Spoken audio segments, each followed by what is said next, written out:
Pledge of Allegiance first. I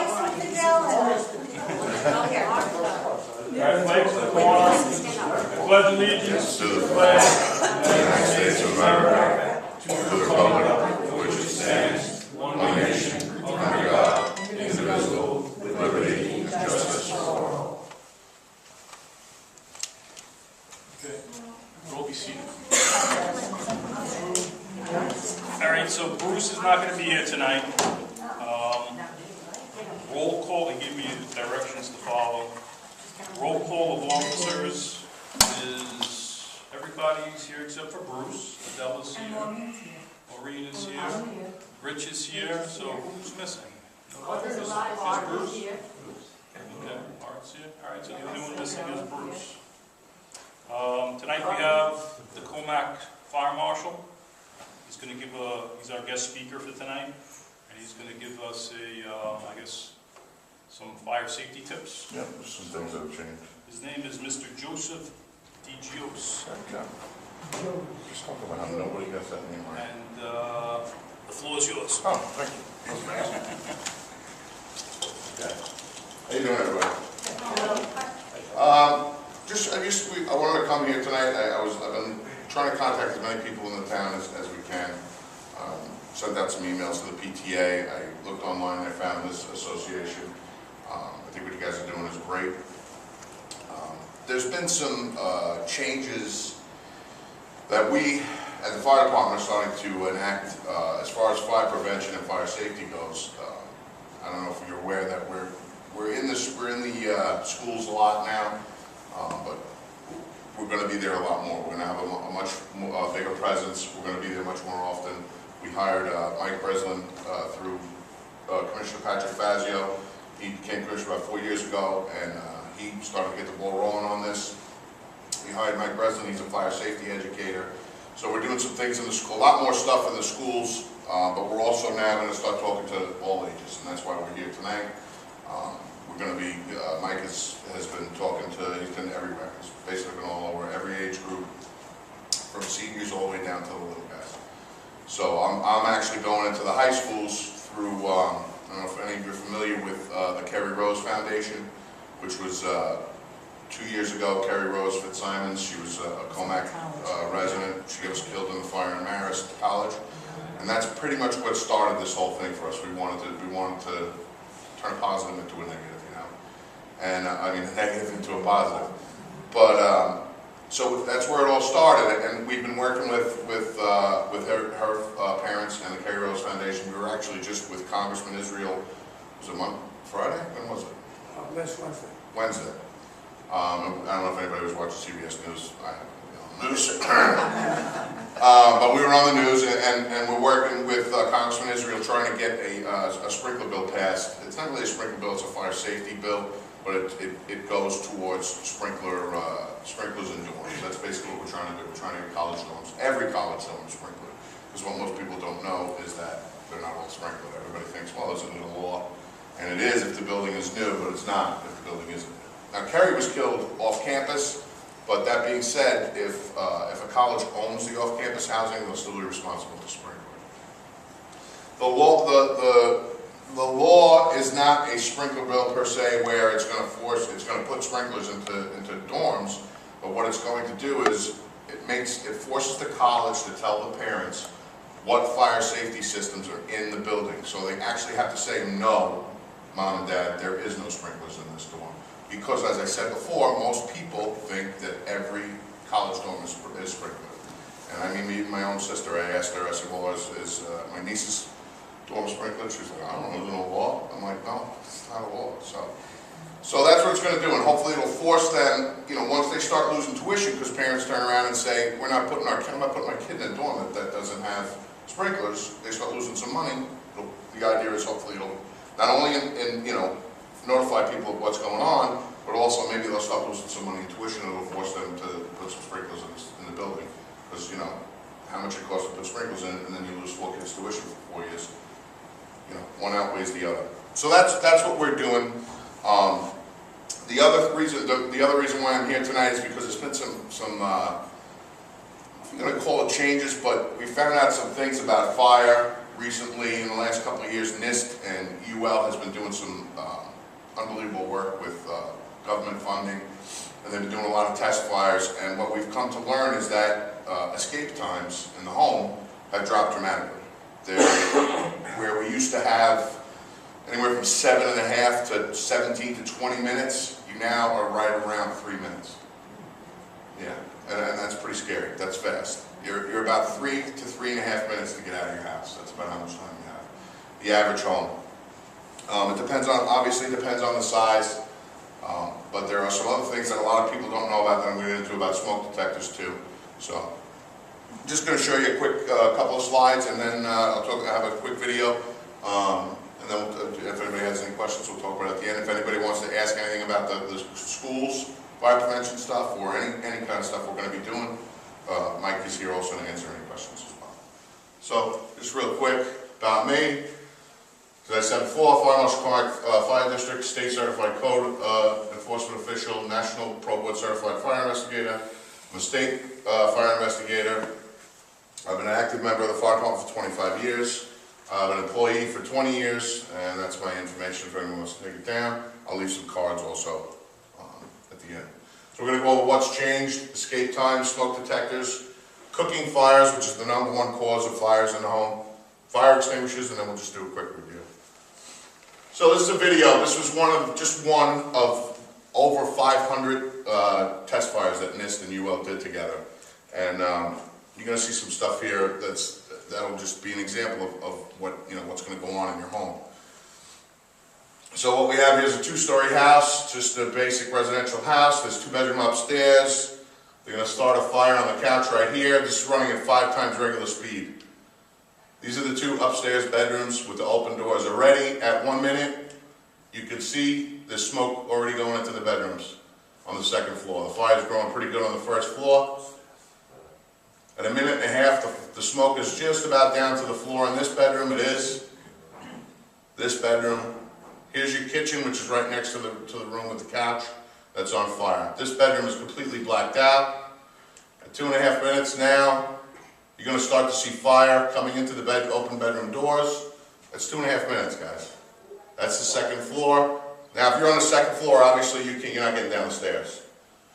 So at 3.5 minutes now, which is where we are, the whole house is blacked out, right? Every room is completely blacked out. The smoke is to the floor.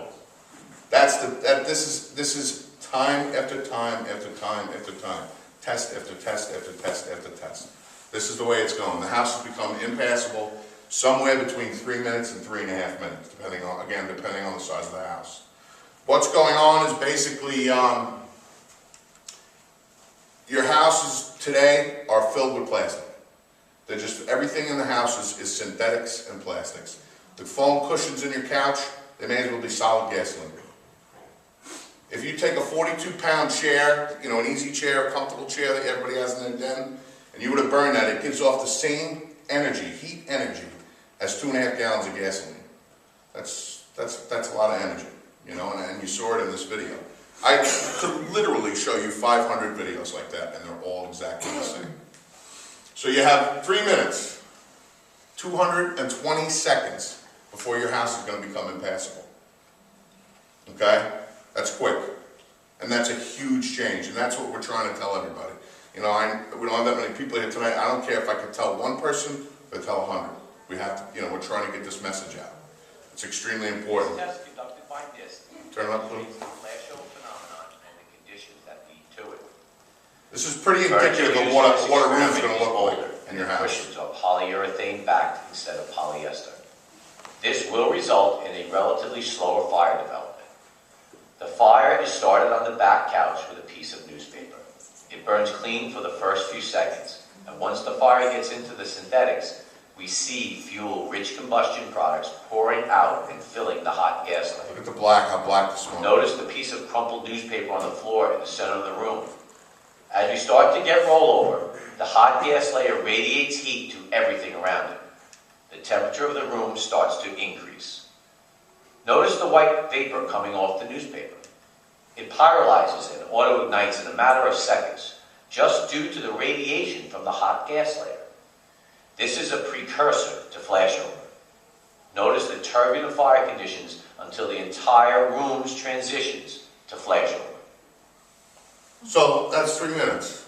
You know what I'm saying? That's 3 minutes. That whole room is a ball of fire from floor to ceiling. Okay? So now that's one room, but you can be pretty sure all that heat, all that smoke, all that fire is coming out of that room and moving around your house, as we saw in the video just prior to it. So the shortened escape time, I don't know if anybody here is doing it, not too many people do it anymore, but exit drills in the home, especially for people who have children. It's so important. You know, for your older folks, if you got to talk to your kids and tell them to practice it with your grandkids. And for those of you who have kids, you have to do it. With this escape time, the way it is, 3 minutes to gather up your kids. I don't even think I can do it. I practice. And we're close. I mean, we're right there. So it's real tough to do. So practicing, like a fire drill in your own home is so important. So because these escape times have dropped so dramatically, it leads to detection and how quickly we're going to be notified of a fire in your house. So that leads us to talk about smoke detectors, and there's going to be some things here that you're going to be very surprised about. You're going to hear some things that most people don't know. So what do you know about your smoke detectors? They go off and they tell you there's a fire in the house, right? Well, if you watch this video, you're going to hope that they go off. Because they're not all created equally, and they don't all go off when they're supposed to. Problem is, I didn't turn the video.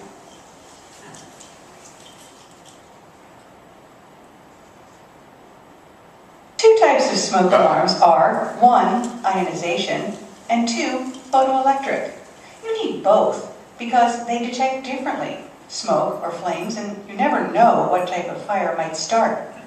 USFA recommends every home have both ionization and photoelectric smoke alarms, or dual sensor smoke alarms, which contain both types of smoke sensors. Smoke alarms should be installed and maintained both inside and outside of sleeping areas and on every level of your home. Be sure to follow the manufacturer's installation instructions carefully. If you're installing hardwired smoke alarms, have a qualified electrician do the installation. A smoke alarm can be powered 3 different ways: by disposable 9-volt batteries, or a non-replaceable long-life lithium battery, or the alarm is hardwired into the home's electrical system.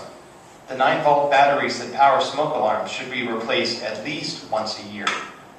You can time the replacements with seasonal or time changes.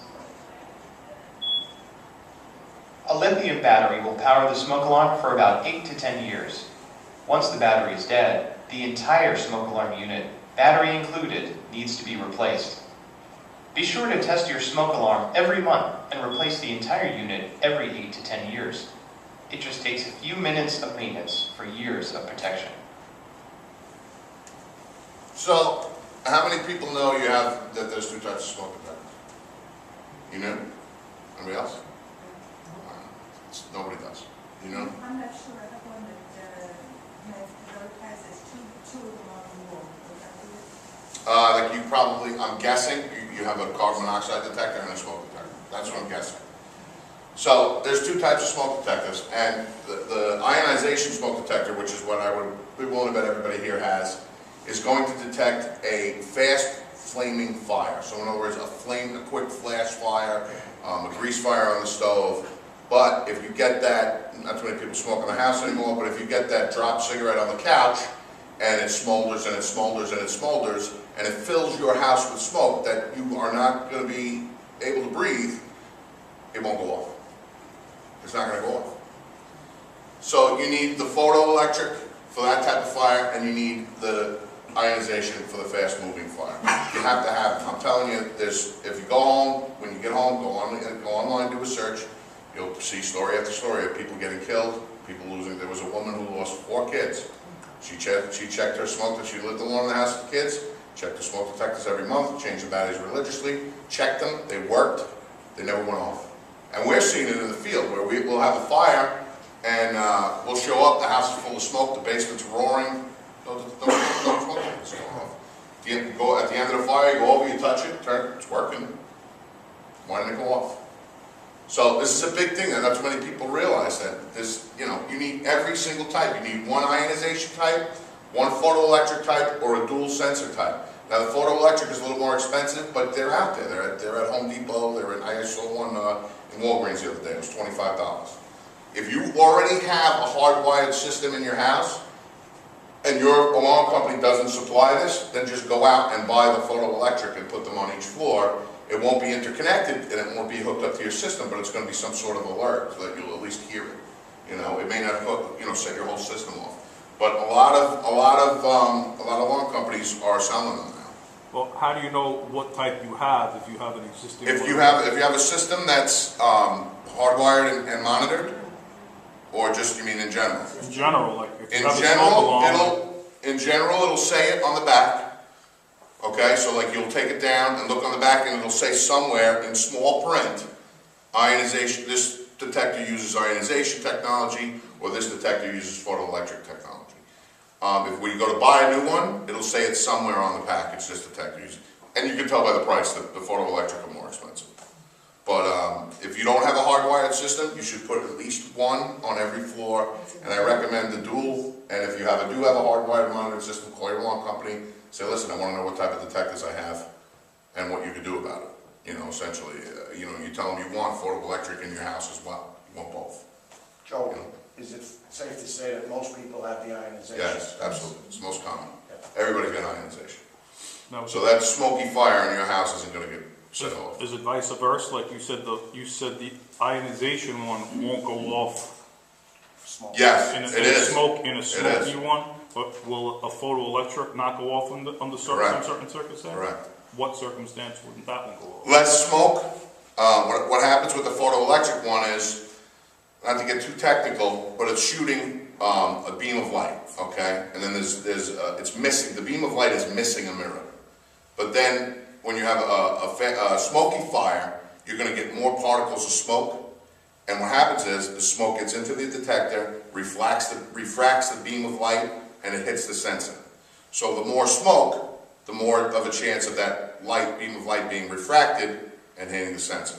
The problem with the ionization type is there's actually a little piece of radioactive material in an ionization detector. If you took like a Geiger counter or whatever and put it up to it, it would go off. It's a very tiny piece. And what that does is it's got ions floating in there, and the smoke attaches to the ions, and when that happens, it sets the sensor off.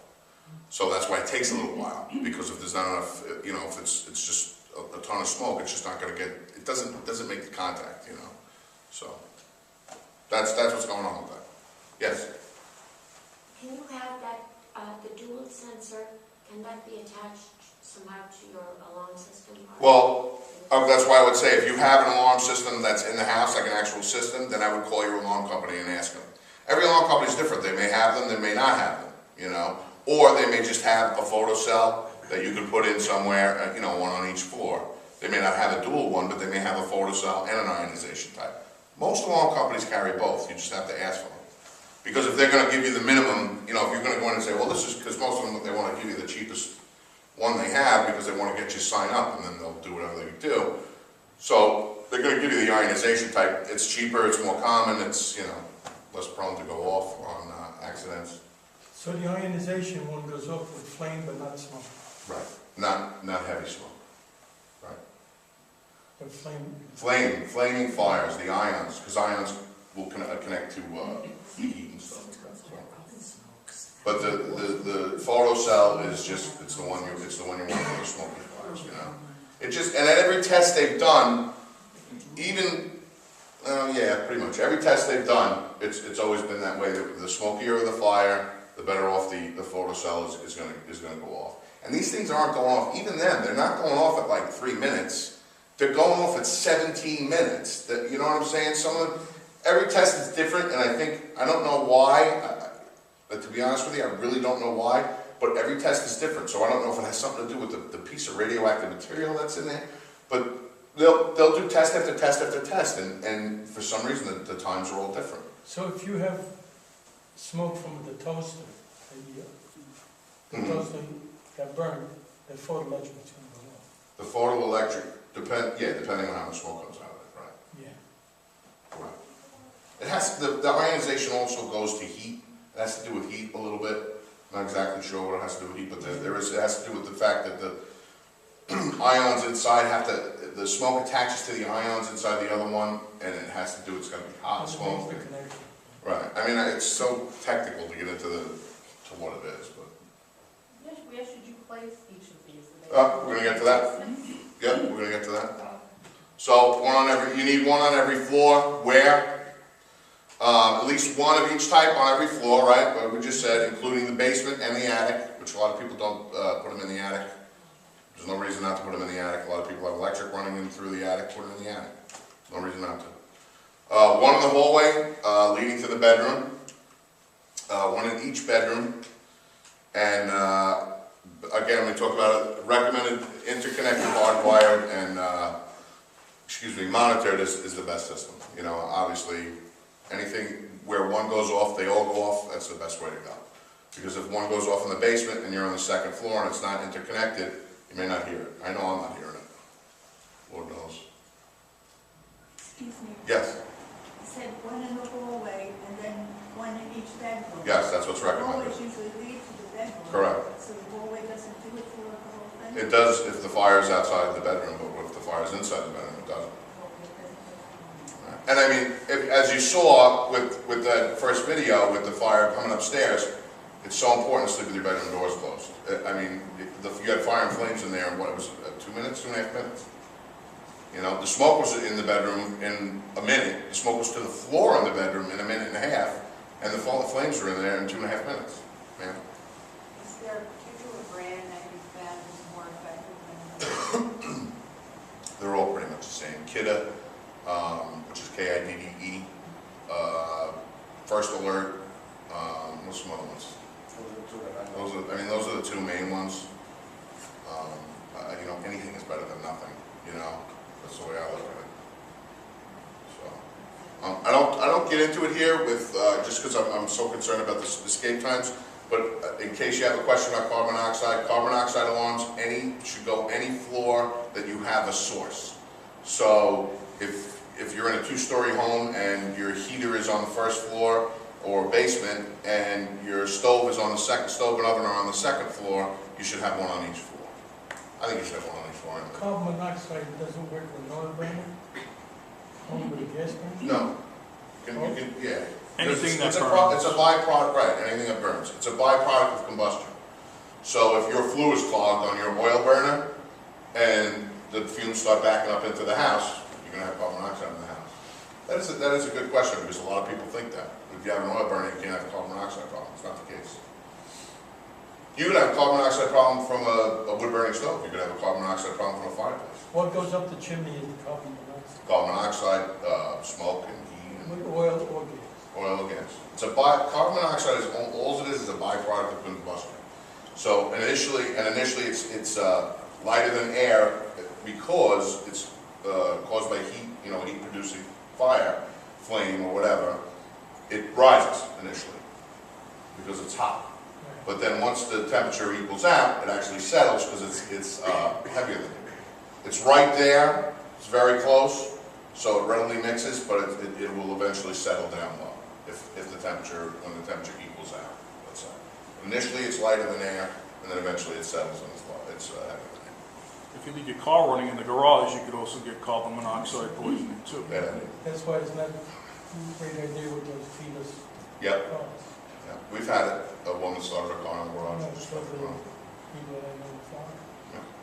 We had a resident with a gas generator right outside the garage door. Yeah. Didn't go away from the house far enough and it pushed the seal right into the home. Propane heater. Another guy, he was doing some work on his house. He had a propane heater out on the porch, and he plasticed in the porch because it was cold, and he had the propane heater going out on the porch, but he didn't have anywhere to go. Went in the house. That tennis player, Yeah, thank God for him, because when he died, he made everybody aware of it. Yeah. I'm sorry, anybody else? So, just real quick, cooking safety. So #1 cause of fires, residential fires, it kills, I forgot the number, but it kills a lot of people. It's the most cause of residential fire deaths is cooking. mainly because it's the most cause of residential fires. So, I mean, but it's definitely the most cause. So, watch what you heat. This is, everybody knows, I hope everybody knows about grease fires. Never put water on a grease fire, right? We all know that? Do we? Yeah. Blue? Hit it within minutes, because I know I wouldn't go but a second or two. As she came close to the door, I did see the flame it just raised up.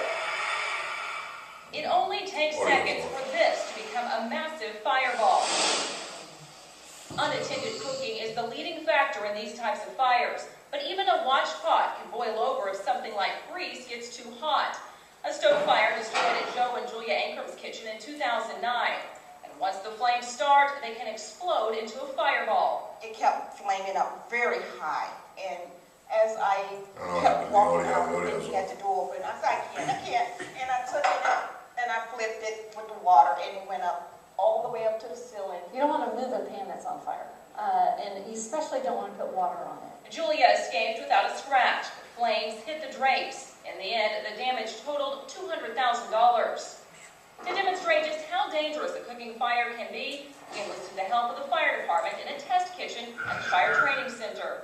Firefighters set a pan of grease on the stove and heated it up. Within 8 minutes, we had our fire. This is where so many homeowners make another mistake, trying to move a burning pot to the sink and pouring water on the flames. 3, 2, 1, go. Watch as an unbelievable fireball erupts from the pot. It roars up the ceiling and then all the way across to the other end of the room. Water proving to be the absolute worst thing to throw on a cooking fire. Well, it instantly turns to steam. So what you end up with is something like an explosion.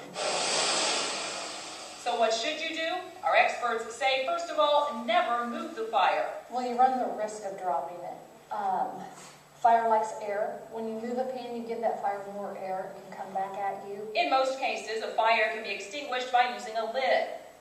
You're just going to take your lid, touch the edge of the pan, slide the lid across, and then turn off the heat. It's important that you do turn off the heat. And never lift that lid until the pan cools. Fresh air allows the flames to reignite. Another option.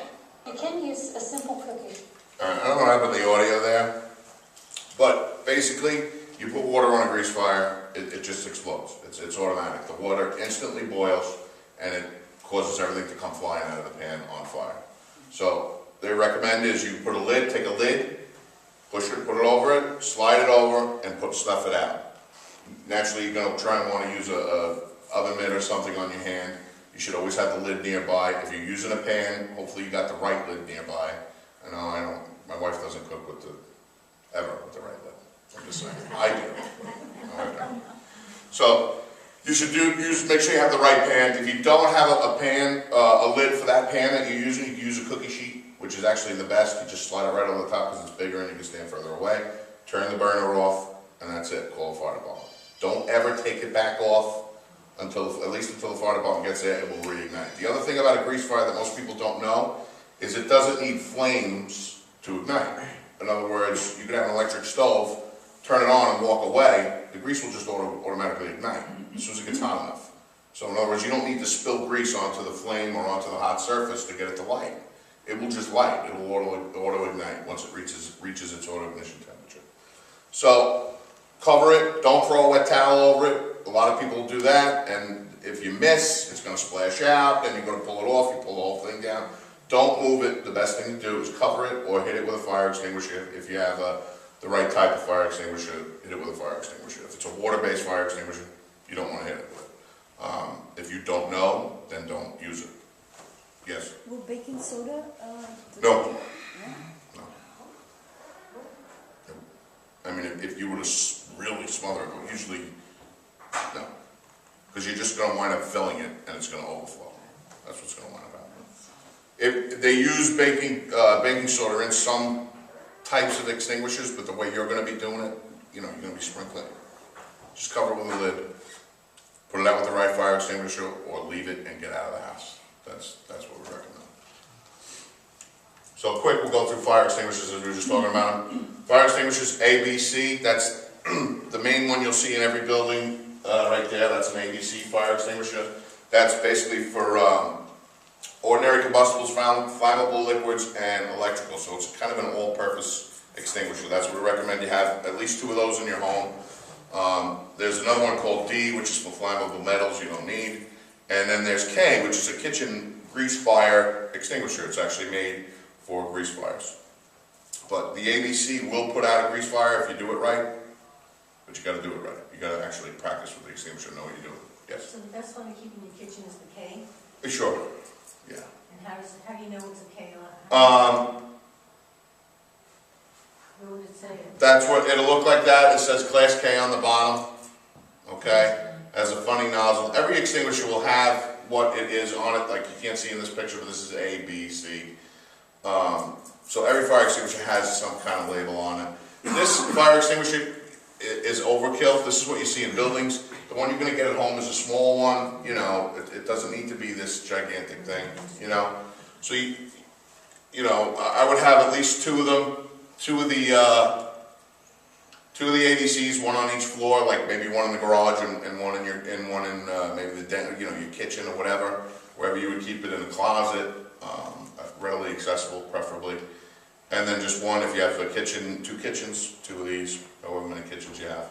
They're good to have. But again, the ABC will work, but you just have to know what you're doing with it. Yeah, you can't just take it out and go,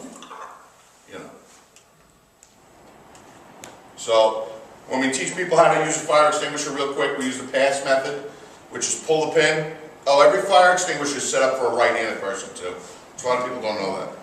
It's set up to be held in the hand, pull pin, squeeze the trigger, and aim like this. So usually right-handed, if you're a right-handed person, the weight is going to be carried in your right hand. So every fire extinguisher, the pin pulls out this way, and the nozzle's, in your left hand. So you're always going to want to hold it in your right hand. Don't hold it in your left hand, try to pull the pin this way and then aim the nozzle. And a home fire extinguisher, for the most part, unless it's a Class K like an ABC, is not going to have a nozzle, a hose and a nozzle like that one. It's most likely just going to be a straight little nozzle that comes out, so it makes it a lot easier, to use. So pull the pin, aim the nozzle, squeeze the handle, and sweep the base. That means stay at the base of the fire when you're doing it.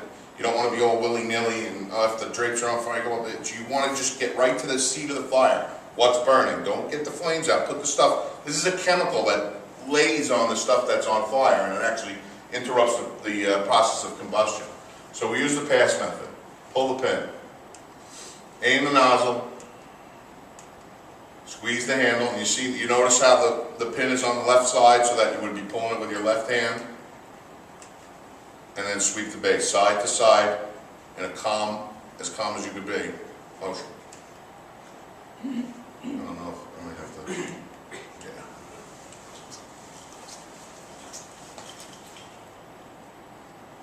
This might be loud. Use a fire extinguisher correctly. Remember the acronym PASS. All right, I'm going to try out the pass method right now. Here I go. I'm pulling the pin, aiming, squeezing the trigger, sweeping side to side, and sure enough, success. But the best fire extinguisher technique you can learn is when not to use one. If the fire is past the very beginning stages and getting bigger, you should get out while you can. Elizabeth Leamy, ABC News, Mahwah, New Jersey. So if you notice how smooth they were doing it, like that's so important. You just have to, it's hard to stay calm obviously, but you have to try and stay calm and just be as smooth as you can, aiming at the base, sweeping side to side. So just a quick review. Let's talk about the escape times again. Just remember, 3 to 3.5 minutes. It's not a lot of time, guys. The smoke detector goes off, get out. Don't mess around. Get out, get your kids, get your grandkids, get your nothing else but people out of the house. So 3.5 minutes and then the house is impassable.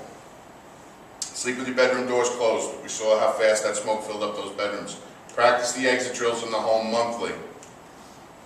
And the smoke detectors, 2 types, ionization, photoelectric. You need both on every floor. And we're still going, there was some confusion with it, we're still going change clocks, change batteries. So this weekend, everybody changing the smoke detector batteries, right?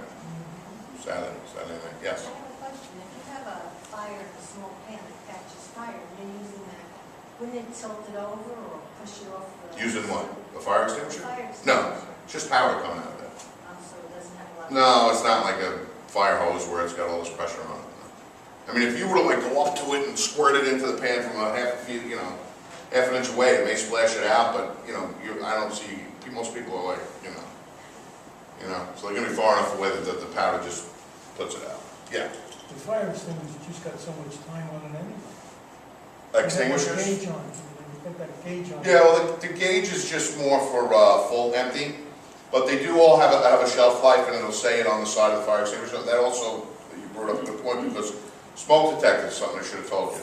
10 years. Every 10 years, replace your smoke detectors. And that goes for hardwired systems too. So if you have a hardwired system and you have had it for 12 years and nobody's ever come in and changed your smoke detectors, I have to tell them, listen, I want my detectors changed. And don't quote me on this, but I'm pretty sure they have to. And they shouldn't charge you, but they probably will. I don't know. But every 10 years, a smoke detector is supposed to be replaced. Carbon monoxide is every 7 years. Okay? John? Yes? Okay. The hardwired though, why would they have to be changed every 10 years? They're Aren't sensitive. they electrical? What's that? Aren't they connected to electrical? Correct. Doesn't matter. It has to do with the sensor. The sensor gets clogged, the sensor gets old, the sensor gets dirty, dust gets in there, spiders get in there, spider webs get in there, and it could basically affect the system from working. So you're going to want them changed. Do you get your fire extinguishers replenished, or do you throw away the whole thing? Most of them for homeowners, just buy a new one. Just buy a new one. If you use it, buy a new one. If it's reached its shelf life, buy a new one. You said the shelf life for a smoke extinguisher is how long? I don't know, but because they're all different, so it'll say it on the extinguisher. Like mine, I just bought one, I think it was 2 years ago, and it'll be up in 2023. They last a long time. Yeah, it says it expires on, so they last a long time though. There's a gauge on. Well, the gauge is just for fill. The gauge isn't for when it's expired. The gauge is whether it's for full or empty. So, like if you use it part of it, it's going to read half a tank. You should always keep it on full. If you use any of it, don't just throw it away and get a new one. Because what happens is it'll lose pressure, it leaks. So if you use a little bit of your fire extinguisher to put out a small fire, get rid of it, get a new one. Anything else? Yes. Regarding placement on the wall of the smoke detectors, how high? It should keep them on the ceiling, okay? Always keep them on, if you have a vaulted ceiling, and anywhere in the house, you definitely want one in that room at the top of the ceiling, definitely, okay? The only really regulation, well not regulation, the only real thing you should do is keep it at least 3 inches away from the wall, okay? So you're going to want it 3 inches, if you put it on the ceiling, it has to be 3 inches away from any wall. That's really the only requirement or recommendation they have. If you're going to put it on a wall, just make sure you keep it 3 inches down from the ceiling.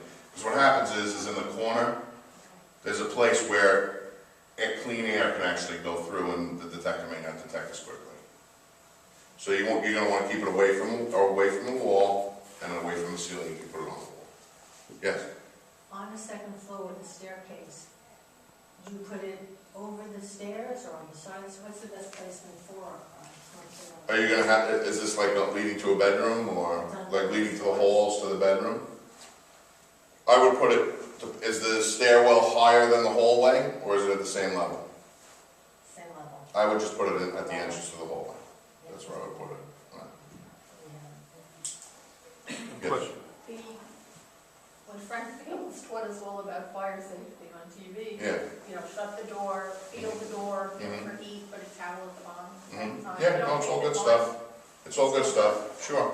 The only If you can't get out, put a door between you and the fire every time. Even if it's a hollow core door, these hollow core doors, they're not going to last long, but they're going to give you enough time to maybe get out a window, right? Am I right? No, that's correct. And the towel of the door is good, absolutely, if you can't get out, yeah. If you're going to feel a door, feel it with the back of your hand also. Yes, ma'am?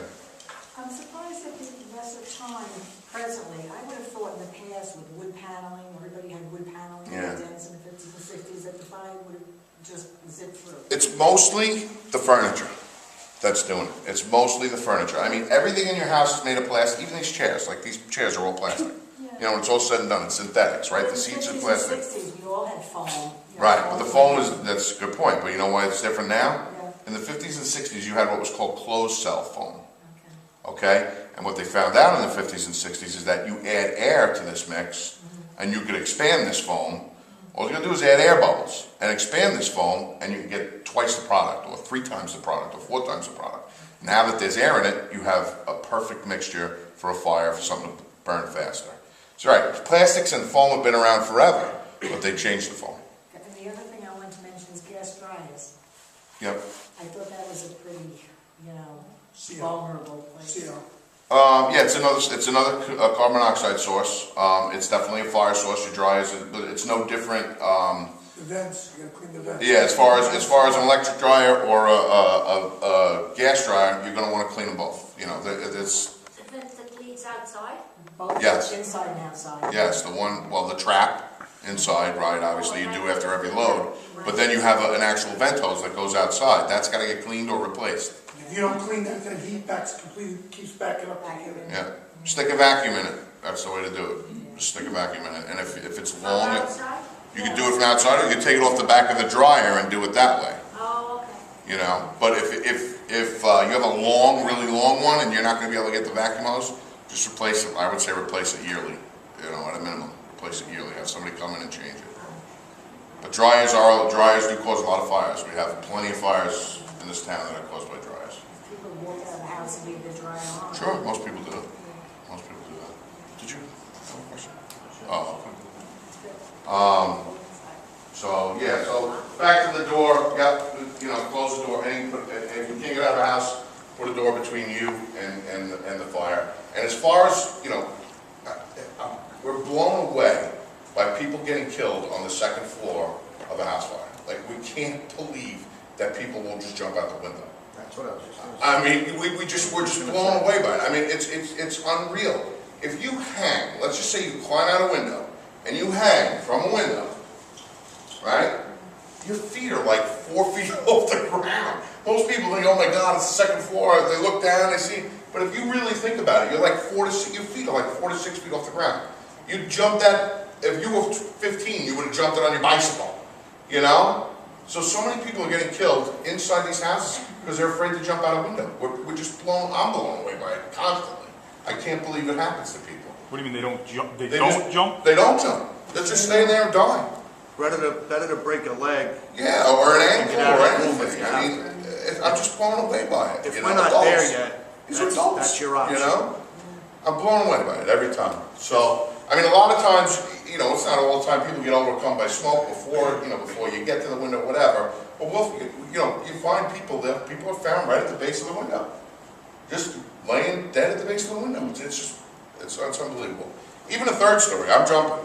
You know, if I'm faced with, you know, burning to death or smoke, I'm jumping. You know, if it gets to that point where I feel like I'm going to go unconscious or I'm going out the window. Man, forget it. You know, there's just, I don't know, I'd rather take my chances with the ground than the fire. Is the window typically open and they're hanging out the air and then they just get overcome? Or is it they don't do anything? I mean, it's mostly, like I said, I can't even tell you how many people are being found underneath a window just dead. They panic and it's very much In what fear-based. cases, when you open a door or a window, the flames will increase? I'm sorry, what? In what cases, when you open a door or a window, the flames increase? The flames Oh, sure. Yeah, absolutely. It does happen. It does happen. But at the same time, as if you're, let's say you're trapped in your bedroom and you're wondering whether or not to open the window, is the fire going to get bigger? If the fire's not in that room and your door is closed behind you, you don't have to worry about it. As long as you have a closed door behind you. But you can draw fire to you. Absolutely. If there's no obstruction for that fire to stop from coming to you with that open window, it will come to you. So that's why we recommend absolutely sleeping with a bedroom door closed. And anytime you open the door, you smoke, you're not going to make it out, close the bedroom door. As long as you open that window, you're okay as long as that bedroom door is closed. Yes? Are there any laws that say the second floor windows have to be a certain opening in order to allow people to Second floor windows? All, Not really. all bedroom windows. I mean, it's in a residential house, you know, we're not really. I mean, you're gonna have you have to have a certain amount of goes to the building code, you have to have a certain amount of what's called light, which they consider windows. But as far as every window is concerned, no. Not every window. I mean, when you build a house, there's no law that says, well, if it's a second story window, it has to be a certain size in order to let you out. Not a second story. No. It's all bedroom windows, I believe, as part of the building code. And Have to be. You have to be able to get out of the window. You have to at least be able to get out of the bedroom window, absolutely. But there's no, yes, new. You will go down your neighborhood and you look at windows people have in Yeah, their there's houses. those things. And they are tiny, small things. A child of 10 years old might have problems with that. Right. I mean, that's not a code for that. Go through your neighbor's houses and look. I used to be in real estate. I can't tell you how many people. That doesn't mean, that doesn't mean that. In a 6-inch. That doesn't mean the contractor didn't come and say, you want that kind of window? You got it, that's the window you're getting, you know what I mean? I'm not talking about new houses, I'm talking Right. about houses that are. That are redone. Right. Yeah, they put modern. But even so, even when you look, people who are putting new Andersons in or Marvins, they're not big enough for an adult to go through. There is some type of. And when I had mine replaced, It's the code. window of my At house, least 80 degrees. my mother was On each floor. Well, that doesn't mean the people changing the windows are following the right code. Basement story. But there's no code because even the windows. Oh, on the casements, yeah. Now there is. I want to say one thing for you guys. I'm Pat Fazio, Commissioner for the Fire Department. Joe does a great job with this. What he's really trying to drive home to you, the extinguishers, that's all great. Get out. Yeah. Get out. I don't want you to play fireman. Don't try and put it out. If it's quick and you can do it, do it. The best advice we can give you is get out. And stay out. Don't worry about, get out and stay out. Don't worry about your house. Worry about you. Because I'm not worried about your house. I'm just worried about you.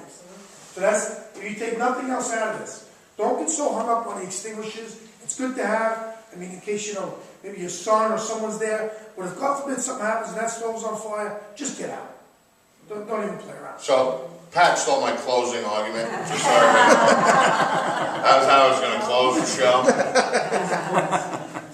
So, never put water on a grease or oil fire. Class K for the kitchen. We don't have to talk about that anymore. ABCs, general purpose, K for kitchen, use the pass method, pull, aim, squeeze, shoot. But, as Pat said, get out and stay out. So you need to practice fire safety once a month. It needs to be a part of your routine. When the fire department has classes in fire prevention, which we are going to be doing, we're going to be holding them a lot more. We're going to be doing it here. We're going to be doing it at our firehouse. We're going to be reaching out to everybody. I reached out to the PTA. So when there is something, there's a lot more to know. And I mean, we could sit and talk on one subject for an hour.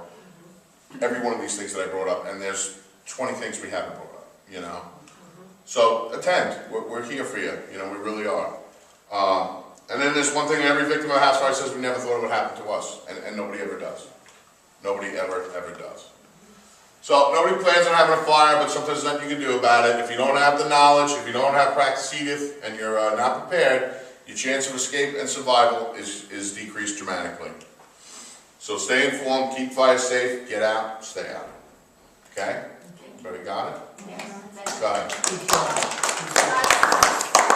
Ladders, fire safety. Yeah, recommend them. They all good? Especially for kids, yeah. Wonderful. Absolutely. Absolutely. And just so you guys know, Joe continues his training and his education on this on a daily basis. He's constantly going away, as well as Mike's nationally certified as well. So when he says stay informed, he's the guy doing all that for you. So when you hear about these classes, I strongly urge you to attend. If you hear something, spread the word. Talk to as many people as you can. He's going to be on a national level soon. Congressman Israel's taking him to Washington. So some of his concepts and stuff that he's brought out that you're seeing, there's a whole lot more with that whole Kerry Fitzsimmons thing. It's going to go national. Hopefully it's going to gain momentum and gain steam, and it's going to become recognized because all he's trying to do is help you save your life. God forbid you have that one time. I got a question for you. Do you guys see many fires caused by arc fault in bedrooms? In bedrooms? Yeah, I know the new code, like in the city, is bedrooms. those You have arc that fault- arc fault circuit breakers. Breakers, yeah. I've heard so many things about the arc fault breaker. Do you know how it was made? What was made? The arc fault breaker? Do you know how it was actually made, the concept of it? They took a machine and they put like 2 million arc faults into this computer, okay? And the computer read what the arc fault was doing, okay? What it looked like, how it worked. So basically the breaker is now just a chip in your breaker. It doesn't operate like your normal breaker where you have a bolted fault and it strips your breaker. So these arc fault breakers, they're not all they're cracked up to be. I don't think they work. I gotta be honest with you, I really don't. I think it's a 50-50 chance. As far as getting bedroom fires from arc faults, we haven't seen. Most fires we get, legitimately most fires we get, dryers, cooking, and appliances. I mean, that's what our fires are out here. And the cars next to the houses? Cars next to the house. A lot of exterior fires. You'd be surprised. A lot of exterior fires are starting fires. People smoking, the cigarette rolls up against the vinyl siding, the vinyl siding starts to catch fire, and what's behind the vinyl siding is worse than what's in your couch. It's called polycyanurate foam. It is horrible. I mean, this stuff, it's more flammable than gasoline. I've seen tests on this thing. I can't believe it goes on houses. I can't believe it.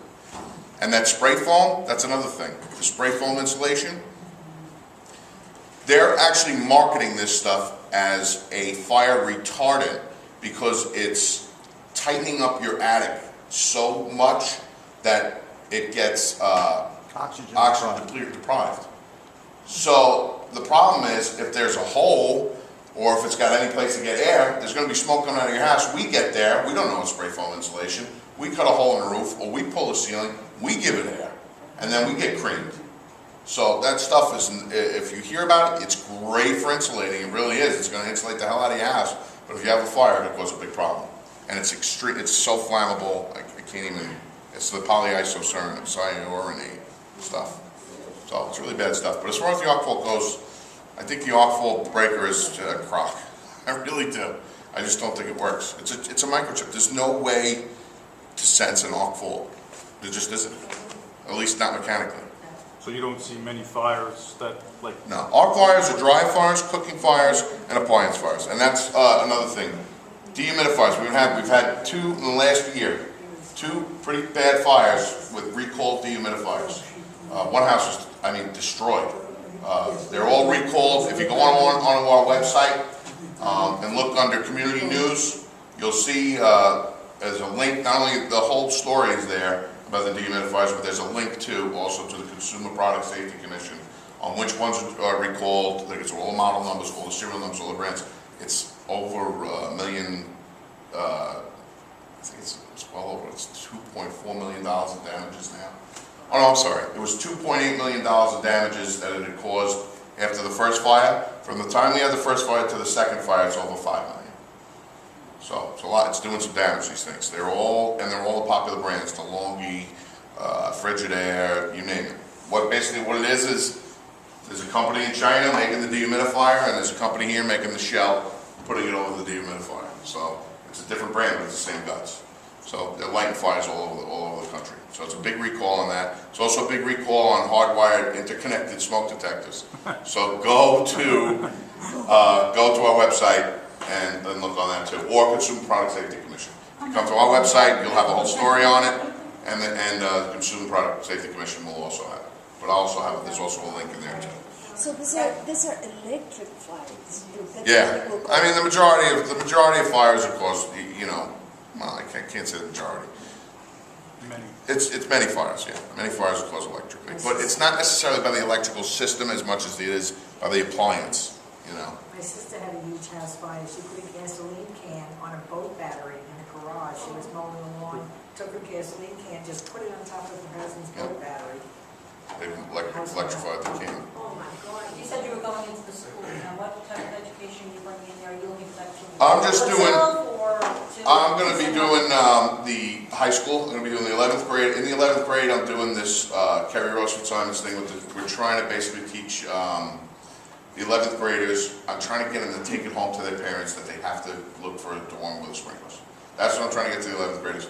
12th graders, general fire, dorm fire safety, and public assembly safety. Being out in the bar, being out in a soccer game, being out at the sports complex, whatever. What to do, how to behave, you know, what's going to happen in that situation. I show a pretty bad video of a fire that happened up in Rhode Island that killed 100 people in a bar. That was only 10 years ago. So, and Mike, he's in with the younger kids. He's doing pre-K all the way up to 7th grade, 8th grade? 8th grade. And we're going to give the 9th and 10th graders a break. They don't need it. You know, we're going to give them a break. They're just getting adjusted to high school. And then he's also doing everybody else. But he can talk to you if you want to know about the little guys. He's the man. So, do you have any questions for him? Or? No, I'm one of those 10th graders. Oh, okay.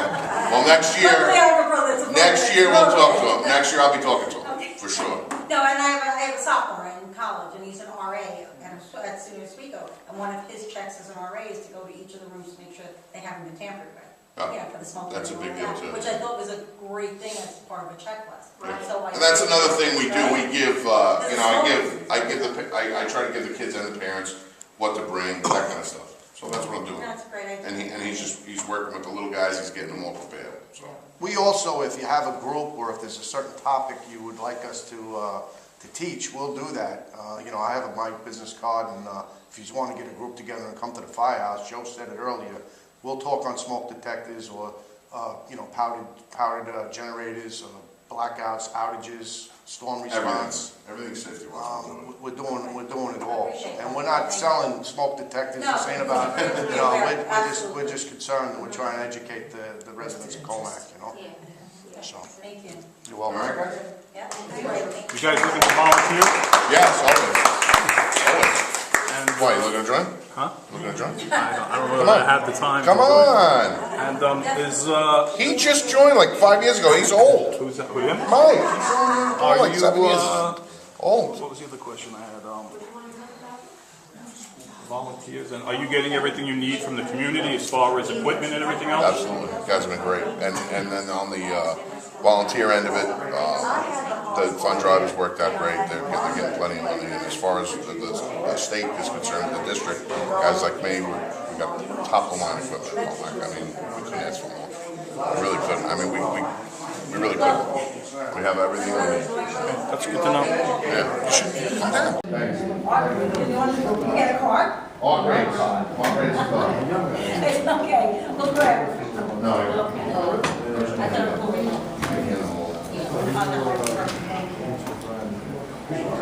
All right, the next item we have is, I'm gonna give it to the secretary. Make sure. What do you need to do? All right. Great. Thanks, guys. Thanks for coming. I'm good.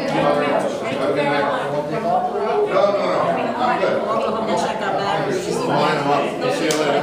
all right, so we have, we have an officer from the Suffolk Police Department. Is there anything you wanted to say or any news you wanted to just briefly, quickly Not really. mention? You're just here observing? This is my first meeting in Commack. I've been to several meetings in Smithtown. I've been to a couple of meetings. This is the new cope unit's relatively new.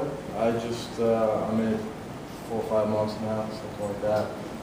So I'm little by little trying to catch up to all the meetings. The way the schedules rotate, I work nights every 3 weeks, so I don't get to catch all the meetings. So in time, I will be able to attend all the meetings, but I'm pretty much here to observe this one. And if there's any questions or comments that you'd like to ask me. When you work nights, you work for an entire week at a time? Yes, it's a week of nights. Entire week. Yes, and usually the week of nights that we work, it's filled with meetings, or we'll do presentations. You work the entire night, or? Pretty much, yeah. We'll usually attend either 1 or 2 meetings. Meaning you work from 4 to 8, Oh, no, 8 it's to 2 to 12. 10. 2 to 10. 2 to 10. Yeah, 2 p.m. to 10 p.m. Okay, but I was in an overnight, Oh, no, we don't do the overnight. No, there is a shift that works overnight, but Yes. I'm a part of the cope unit, and we don't work overnight. But there are police out there overnight. So. Oh, yeah. Always. Cope. Yes. I'm the 4th precinct cope. Which I'm surprised, has there ever been a 2nd precinct? Yeah, we had some guys here, I don't know if they were the COPE unit or There were some guys here from the second precinct. Okay. We had one night where we had the second and the fourth together. It should Six be. guys here, and Right. because we're on both sides of Smithtown and Huntington. They told me the other day that I was going to attend this meeting, and they said, by yourself. I said, I assume the second precinct always sends someone here, but Yeah. I guess not. They come Were periodically. you by invitation, or you're on our hooked up with our calendar? Looked up with the calendar. All right. Maybe they're not as sophisticated. So sticking with the police issues, I'm reading off Bruce's sheet that he gave me here. I guess Bruce spoke with a Sergeant Dorferman from the 4th Precinct. Is that you? No, that's your sergeant, right? Yeah, he's my supervisor. In relation to the activities at the Mayfair Apartments, because somebody came and was complaining about all kinds of crazy stuff going over at the Mayfair Apartments. Okay. I actually ran the stats before I came here. I couldn't find it. So I don't know what. For calls or for? For calls. For crimes, actually. I ran the crime statistics in that area, in that sector, and there was nothing specifically that I found in relation to the Mayfair Apartments. Across the street in the stores, there was pedal larcenies that had happened, and a couple of criminal mischiefs. But I didn't see anything specific to the apartments. Well, he just got warnings. He kind of concurs with you and says that they don't have any suspicious activity notes on there. So if you have problems, I don't know if the people from the Mayfair area are over here, but if you do, call the police and just let them know. And she's not here because they have some sort of a commitment that they're going to monitor the area, so the more stuff you see, you're going to call. Dan, what were they alleged over there? Yeah, what would it call? I think they were saying Prostitution and drugs, basically. It seems like it's drugs and just, lawyering and excess noise, and it seems like it's just, I guess that's going a little bit downhill over there. Look-wise, it doesn't look that great, so I would imagine the kind of people there attracting them is not. With Halloween falling on Friday this year, has there been something in place? Are they going to be patrolling? Actually, yeah. No, but especially now, so during the week, they kind of like, I don't know, if most people go out at the school, but being that now it's going to be a weekend bar. But we usually every year it's the same. We had extra patrols. Yeah, that's right. And we keep on guard for any type of situation. Okay, that's good to know, especially because, people might not have thought of going out. I mean, think of going out. Same thing with 4th of July. 4th of July, just because one year may fall on a weekend, there's always extra patrols. Is there any areas that you've come across over the years that we as parents and the citizens should stay away from, or have our children stay away from? Have you seen any clusters over the years? In Commack? We've been pretty good? Yeah. Okay. No, it's good to know if you say, we have, every year we're called to the same area. No, there's nothing that immediately pops up. Okay, good. No, it's good to know. Not too much gang activity? Yeah. You said you make presentations, what topics We do, I got a social host presentation at Kings Park High School coming up. And social host law it refers to underage drinking and who can be liable for kids drinking in their homes, or it could be anywhere. It could be in a hotel room. If there's an adult in the room and there's drinking going on, and they actively know that there's drinking going on with minors involved, there's penalties. Right away, they don't start off too hard, but it's not just the financial penalty that is the hard part. It's what can happen to a child, it's everything that goes along with it. So, types of things like that. There's another person I work with who is really good at a defensive driving presentation. He's done that for All right, sticking with police issues for a second. The young lady over here came tonight. She is in the 4th precinct side of the southern part of Commack, the Tulipwood section. And she has some issues with businesses running operations overnight and creating excessive noise. Maybe there's some kind of suggestions you can give her as to go about it. This is the first I've heard of it. It's, That's interesting, because the issue, You want to come up and address everybody, or you just Yes, feel more comfortable out yes, I would really like to, because we, Sit on this side. I think we are dealing with something kind of strange. First is the issue that the town of Smithtown, I was going to say he could come over here too. the town of Get some Smithtown TV time. adopted a zone change in March. There was an article on the newsday, and he said, what is happening? Okay, they want to change, the proposal is to change from light industry to an overlay district. And what that is they're going to lift restrictions on corporations. And this was very scary, because for 3 years I have been complaining about an operation on Mall Drive that work all night. They start at 10 at night and they end at 6, 5:30. But the type of operations that this are is warehousing, and you're dealing with the nature of downloading loading docks, and the moment the truck comes in as a beep, beep, beep, beep, beep, beep, and it goes forever, that once it goes on, you have the loading docks that is metal against metal, and then the downloading or uploading, I don't know, starts, and it's throwing cargo all night, and it went on for 3 years until my system started catching up, to the point that you are trying to sleep and you bang, and it's like, oh no, and it's like, you don't sleep again, and bang, and the issue So here. what have you done so far? What steps have you taken? Now, they adopted the proposal, let me just finish on that one, in March. They did not notify the community until June 9. Okay, I did a lot of research about these environmental changes, and there is something that is called scoping. Before they adopt any change like that, let's just keep in mind that the industrial park in Hackle is the largest on the East Coast, the second largest in the nation. You're dealing with major developers such as Commack. This man is the genius of developers, okay? You're dealing with major pharmaceuticals. You're dealing with very powerful people. And the fact that the town of Smithton did not notify the residents and went ahead and pushed in and did a presentation saying no environmental impact for the residents. Okay? Any impact that it might occur, it has been taken care of. And what they are taking into consideration is that they are going to bring in sewers. Okay? This is an issue because they're going to be excavating at all hours of the day, which they're already doing at night on the Sacticos, right?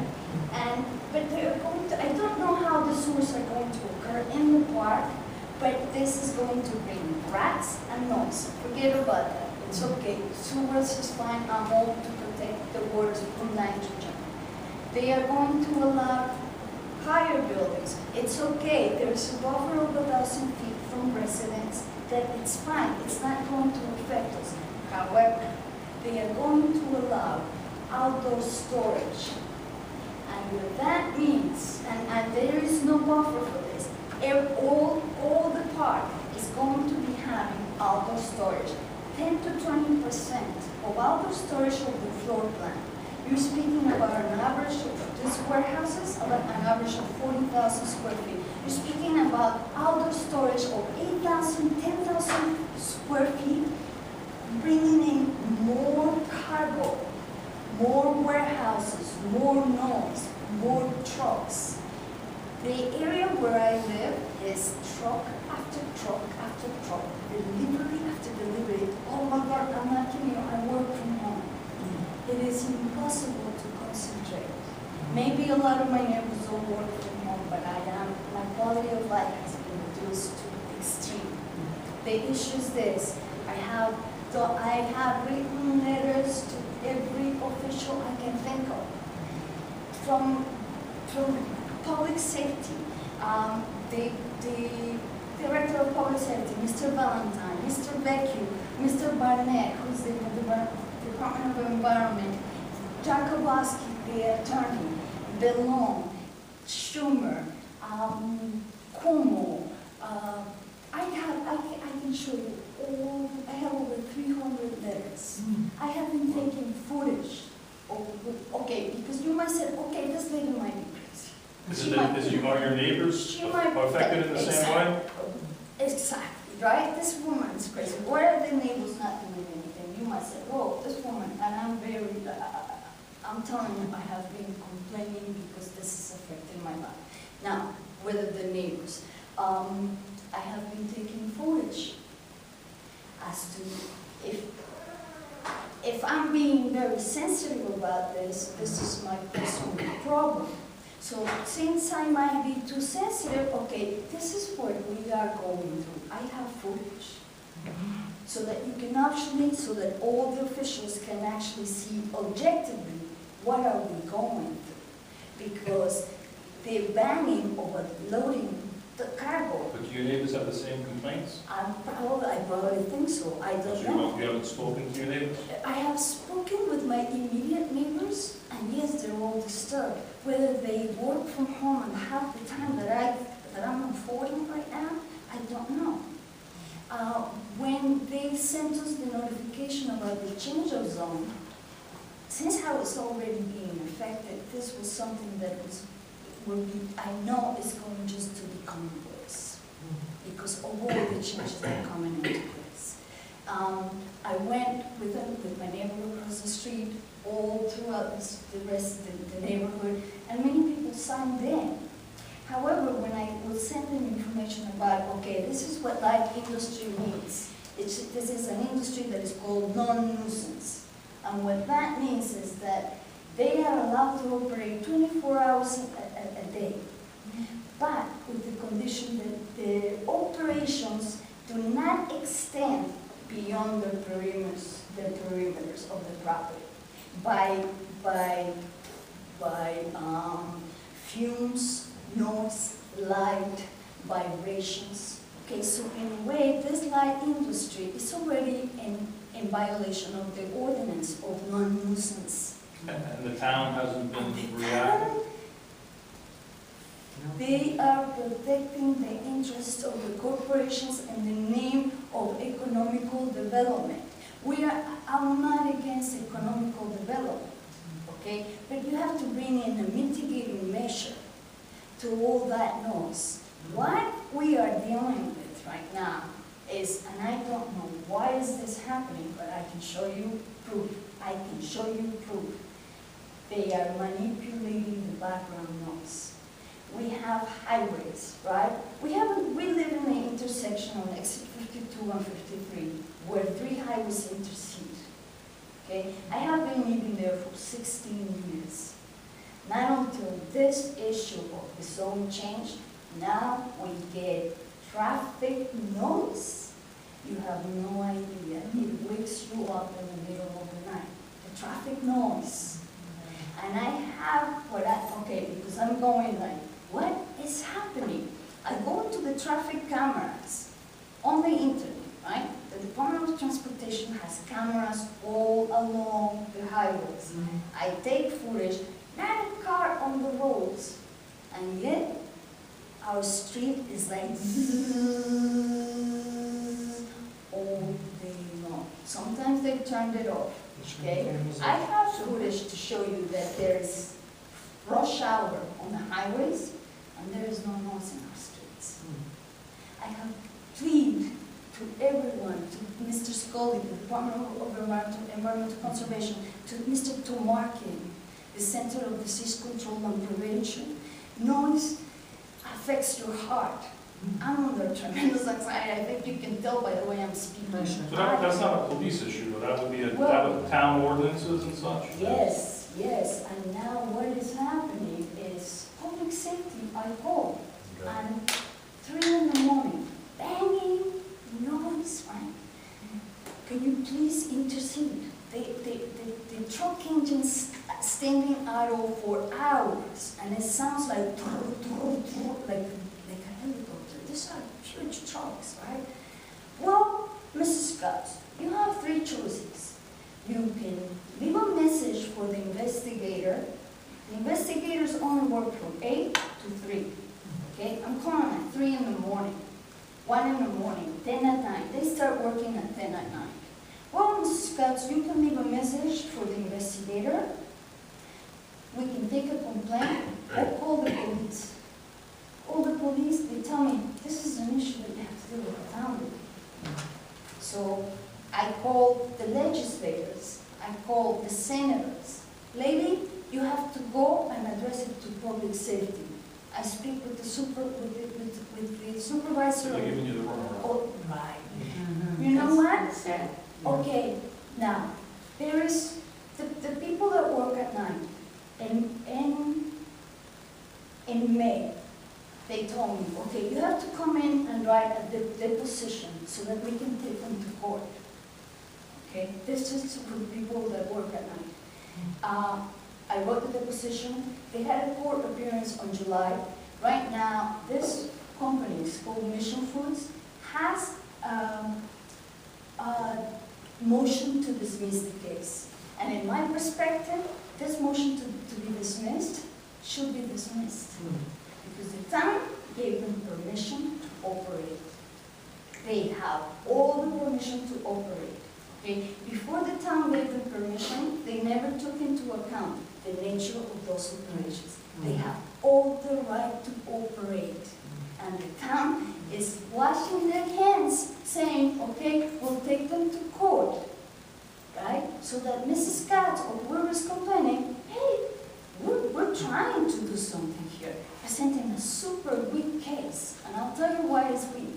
Because whenever they work and they're making noise, I call and I say, could you please intercede? So in a way, the attorney who's taking them to court will have more proof that, yes, we look at our officers from public safety have to go there all the time.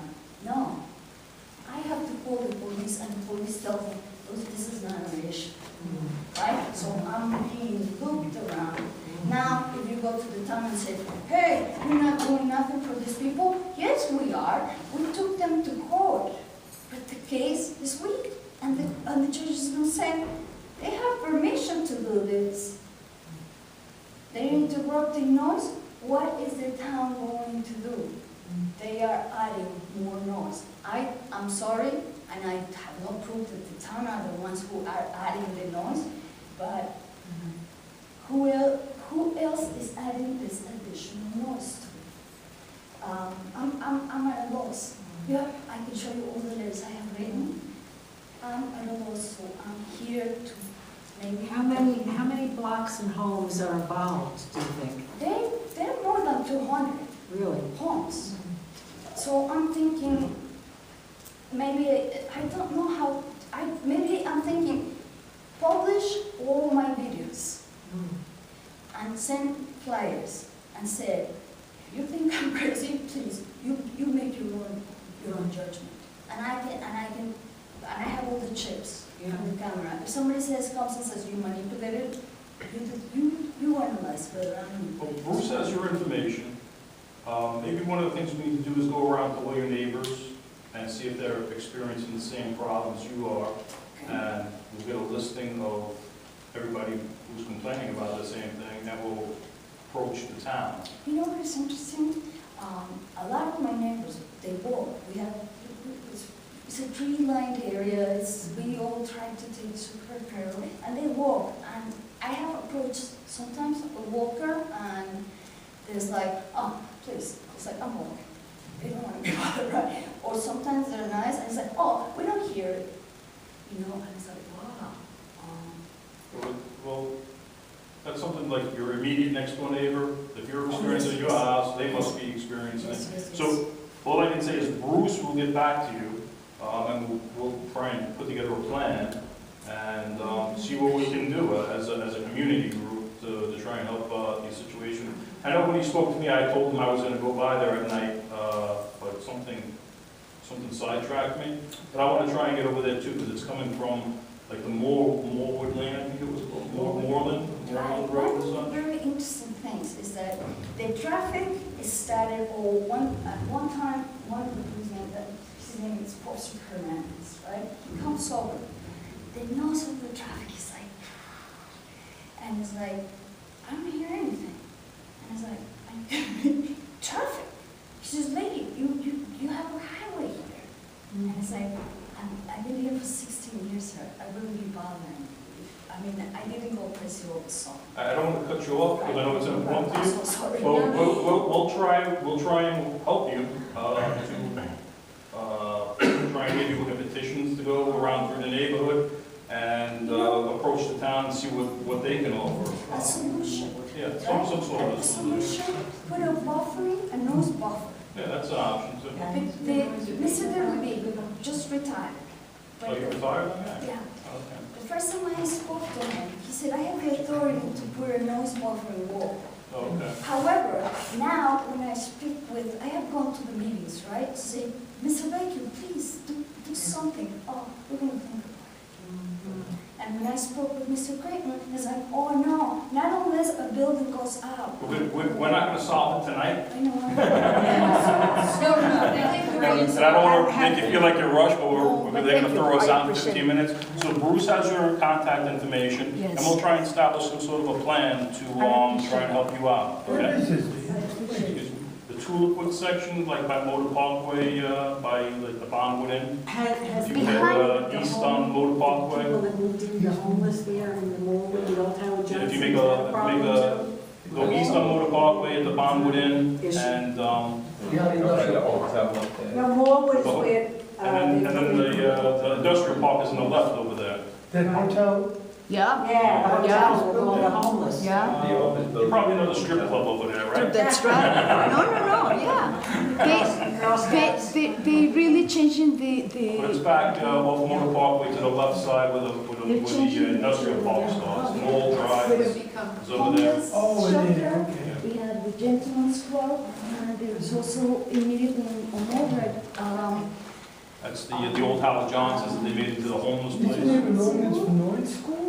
Yeah. Yes, It's a town issue. 10, 8 It's not to really, 10? it's not really, it's a town issue, so the town should be looking into it for it, but we'll see what we can do. All right, the next item, because we're running out of time, so I don't want to rush, but we're going to have to rush. Did we vote on the fundraiser, the raffle? Did we vote on that? All right. So I think we spoke about it last meeting, about having a fundraiser lottery / raffle, whatever you want to call it, about printing the tickets and everybody selling tickets, and then it's going to follow the month of June. We put together a committee, and these guys met a few times and got the lead work done to start it. And I guess tonight we have to vote to do it. Yeah. Is that what we're doing? So, You have to tell them. Many of us You what it's about. You have to explain it. have to explain it. They have to know how it works. So Right. it How was many tickets and how much we it was took? we were gonna purchase 1,000 tickets, numbered 000 to 999. We're gonna sell the tickets for $10 a ticket, and it was gonna be tied to we're gonna sell them through the month of November and December, and then the winning tickets were gonna be chosen through the January evening. What do they call that? I thought it was the Pick- first. It's the, No, we have to do the Okay. You second. said that people could watch it. what is it called? It's the pick three, the numbers, Yeah, it was pick called the three. numbers. It's the only number raffle. So when they pick the number at night for the lottery, that's the number that would win our lottery / raffle fundraiser. And the payout would be $100 a ticket. If you bought one ticket, you could theoretically win 30 times if they pick the same number 30 times that month. So you get multiple wins, and How many do you have to sell in order for this to pay, so money comes into the treasury? if you sold one ticket and they didn't pick that number, you would win. You would make money, I guess. I guess the question is, Our break-even the point was, break-even point was, was it like 300 and change, was it? 300 tickets? I think it was like 300. That would be if every number was picked. That's if every number, if every number was picked, because you have to assume that if the numbers, if we sold 300 tickets and none of those numbers came in, we have $3,000 at the end, minus the ticket price. But if you sold 300 tickets and every one of them came in once, it would be 3,000. 3,000 for each. So you need to sell more than. You need to sell 300. More than 300. To guarantee that 30, yeah. you're gonna make 30 pence, so, right. So, you know, that's what we can do. Is there any chance that you'll be dipping into the funds that I hold for you? No. Our goal, of course, is to sell 1,000 tickets, to sell every ticket.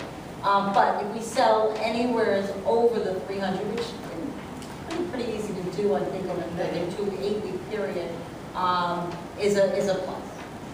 And people buy $10 for stocking stuffers and things like that. The holidays coming up, which way, and you're spending $10, but you can win up to 30 times with that one ticket. So most times you spend that much, and you've got one chance to win. Who's the point person that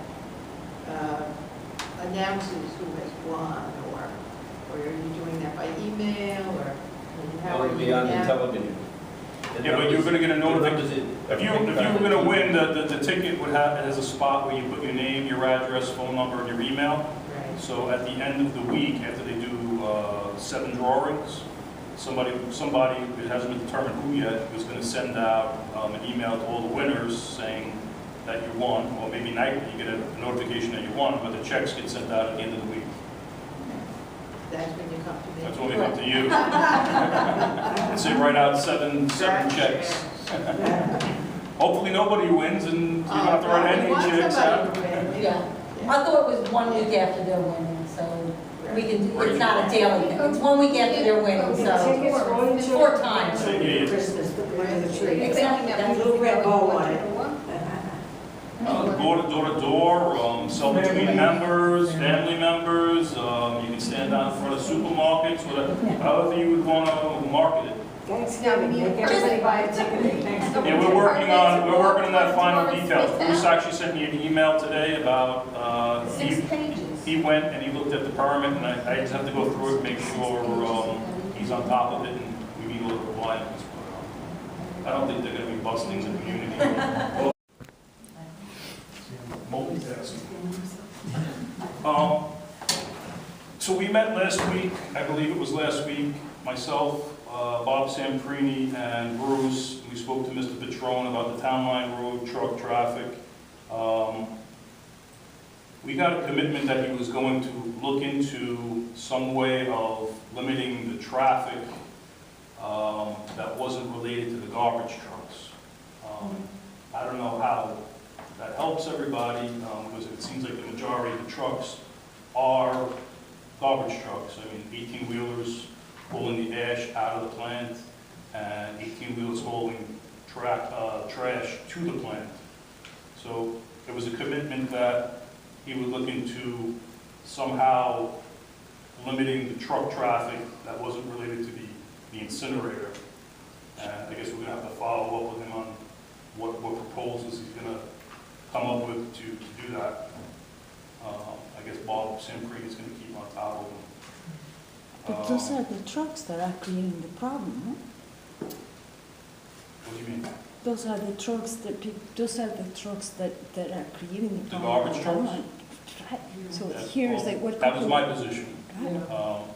And They're not doing anything about it, let's face it. after he calmed down from wanting to throw us out of the office, after I explained that to him, he calmed down and he's said that he would think of a way to try and limit truck traffic, but he was adamant about not limiting his garbage truck traffic. That's how they play with words. Yeah. Semantics. Now, Smithtown, Bruce sent me the town code where they changed the code, eliminating the truck traffic going north on Town Line Road. So that's something we're probably going to have to speak to.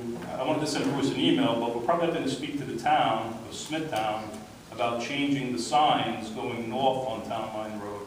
Because right now they have a restriction by time from 7 p.m. till 6 in the morning or something to that nature, or 9 p.m. And if the code says that the truck traffic is prohibited 24 hours a day, they should be changing those signs. So that's something I'm going to talk to Bruce about and see if we can do that. And maybe at the same time we'll bring up your issue once we confirm that there's an inordinate amount of noise coming from that area. Sure. Okay. It fluctuates though, but yes, Fridays, Tuesdays, Wednesdays, Thursdays. Okay, so that's Marion, that's Town Line Road traffic. Membership cards, I think we took a vote to do the cards the last meeting, so we're going to be looking to print new membership cards for 2015 with the discounts on the back again. I went around and got some renewals. Rich helped out and got some renewals. So I think we have 2 or 3 more to see if they want to renew. And then unfortunately the Ralph's Italian Ices / Nathan's / Pizza and all of it, he burned down. He was on the back of our cards, so we're going to have to find a couple of replacements to replace him. But I think it's a fairly simple thing to do. There's a lot of interest in it. So we voted, we're going to get that done. Marion Carl Farm Preservation. Bruce went, I think it was last Thursday, the same day as the school board meeting, to the hearing out in the Riverhead, where the school district was trying to amend their answer against the lawsuit brought by the heirs.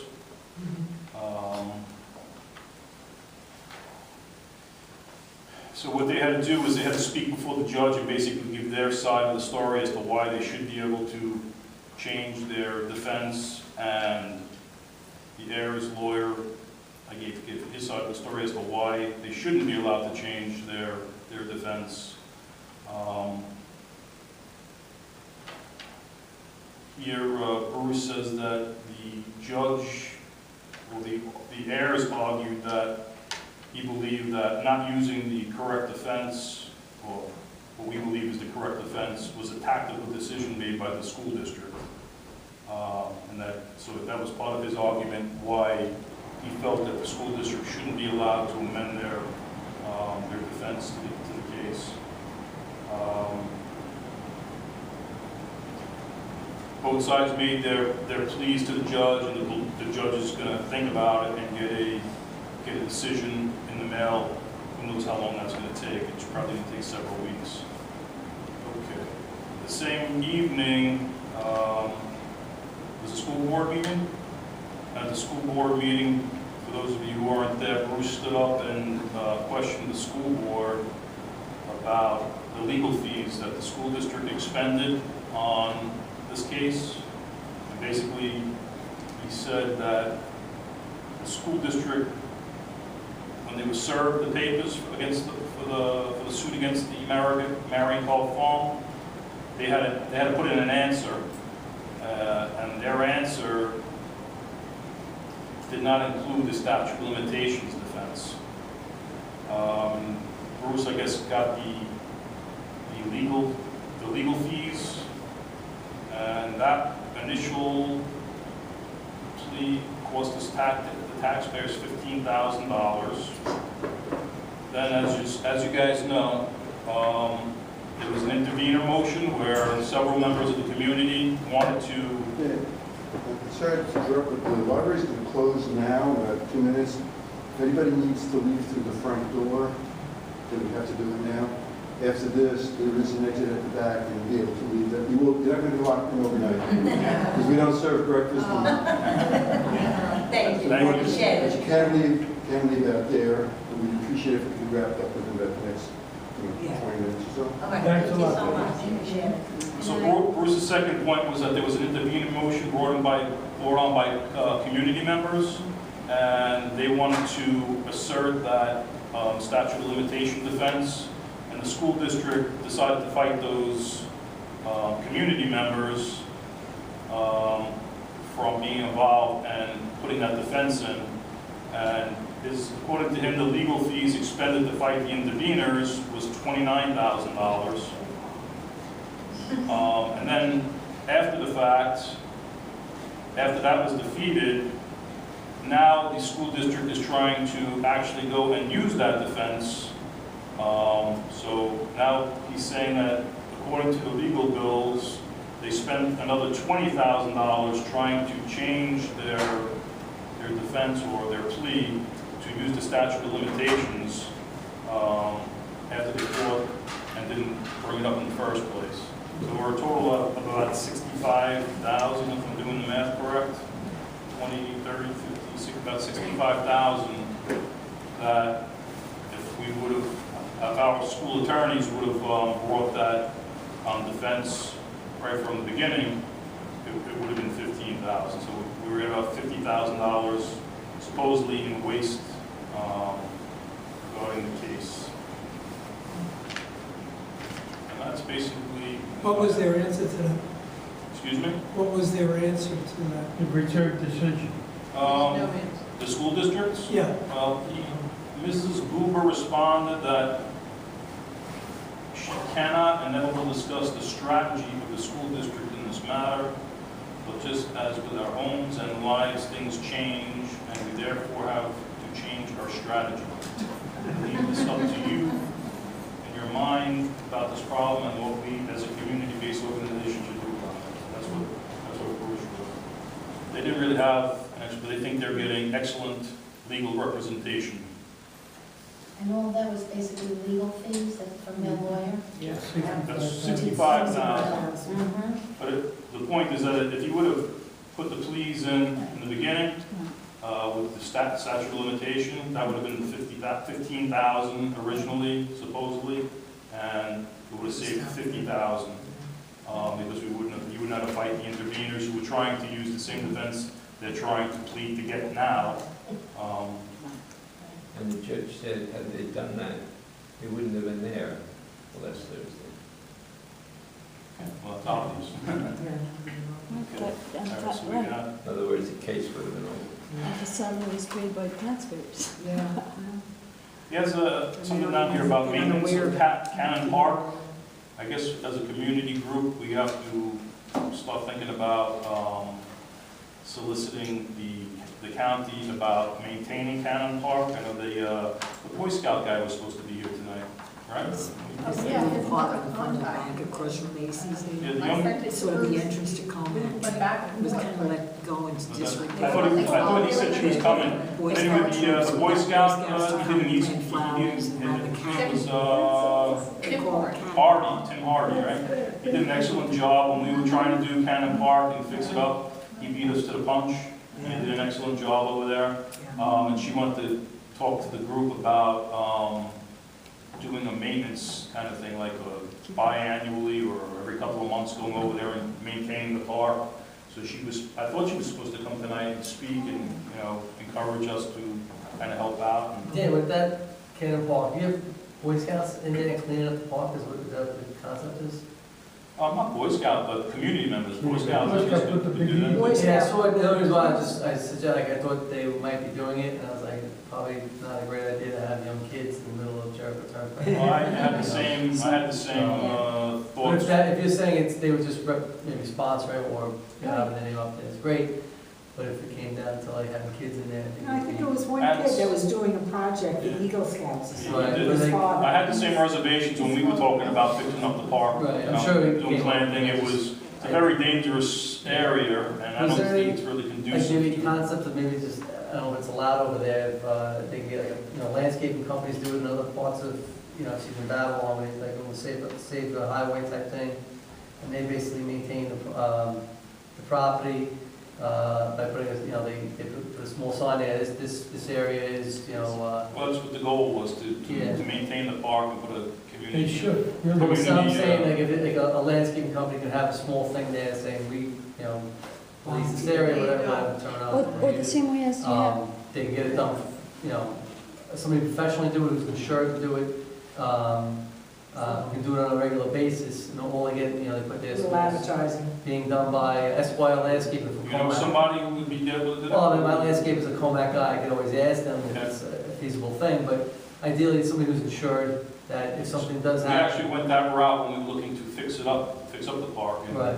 most of the guys who do landscaping didn't even want to donate their time. Well, that's what it comes out. I'll bring it up to my, like, I But it is a county park, so they're supposed to maintain it, but, they don't do as well But as a is it job. county or is it state? Because It's a the county Jericho Turnpike is It's a state county park, it's a road, right? weird scenario, but Right. we went through this whole thing about getting permits and such. Yeah. And I think what we're looking at is, to maintain the flower beds. The county's gonna mow the grass, and I guess they're gonna trim the bushes to some extent, but, to maintain the flowers and the plants or. Right. I'll bring it up to Mike, he's a Comack guy, so maybe he would be Okay. interested. But like, the trade-off would be something like a sign that you could put up saying, I'm sponsoring this. We'll even buy them the sign. Well, the problem might be the town may not want it, No, they actually sign. said the sign wasn't an issue. Yeah. It was the insurance behind it. Right. So That's it's- what they were gonna let us put up our sign. So that's something we're working on. That would Yeah. Right, that's I'll look a good into it idea. more and I'll see if I can get an answer. Do you have a Or, question? yes, or getting to somebody like Macy's to sponsor it, sponsor Yeah, that's by, true. you know. I mean, Macy's, how much more would it cost? Macy's has their own property down. All right, the hour's getting late, they're gonna throw us out in a minute, so, but does anybody have any issues, questions? I just want to bring up the follow-up from my discussion about 2 months ago about the immigration housing at Holy Cross. So I spoke at that, I'll speak real quick. I'll get this off some break here. So I don't know if you guys remember, my name is Michael Cantwell. I spoke 2 months ago at the Commack Library in Smithtown side about possibly housing immigrant children. We actually had a very good turnout that day. A lot of people, obviously opposed to it. Very few people in favor of it.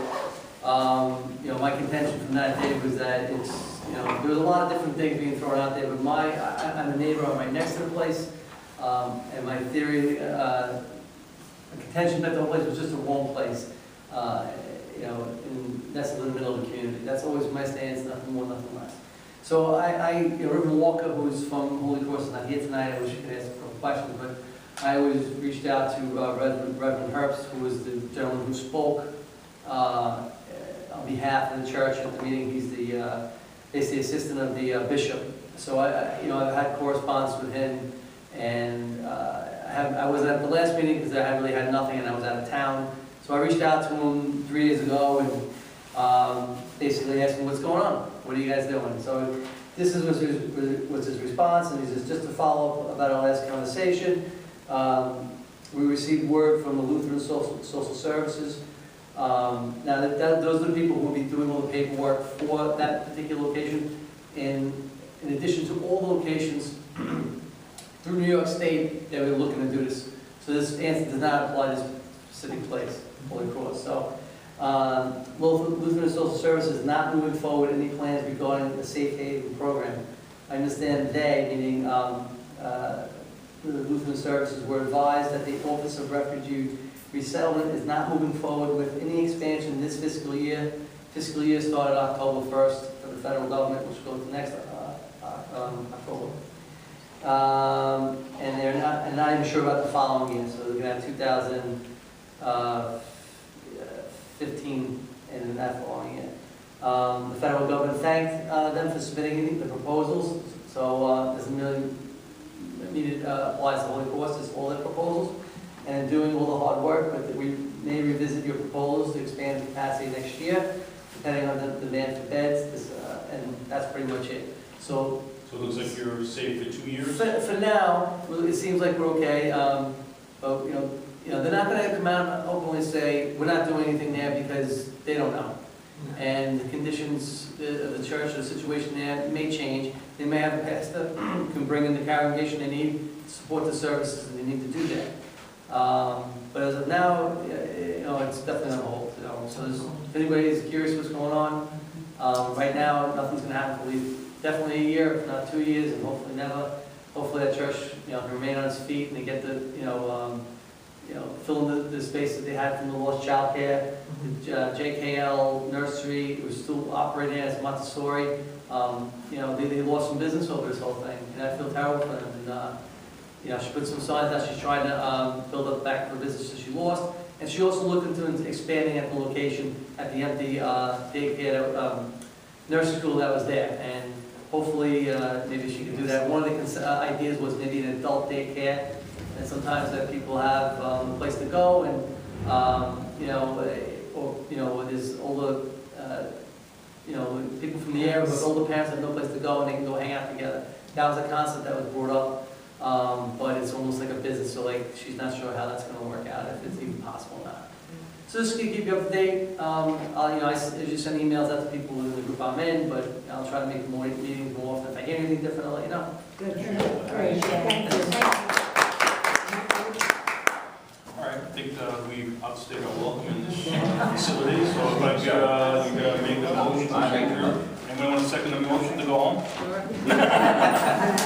Meeting's adjourned. Thanks for coming out.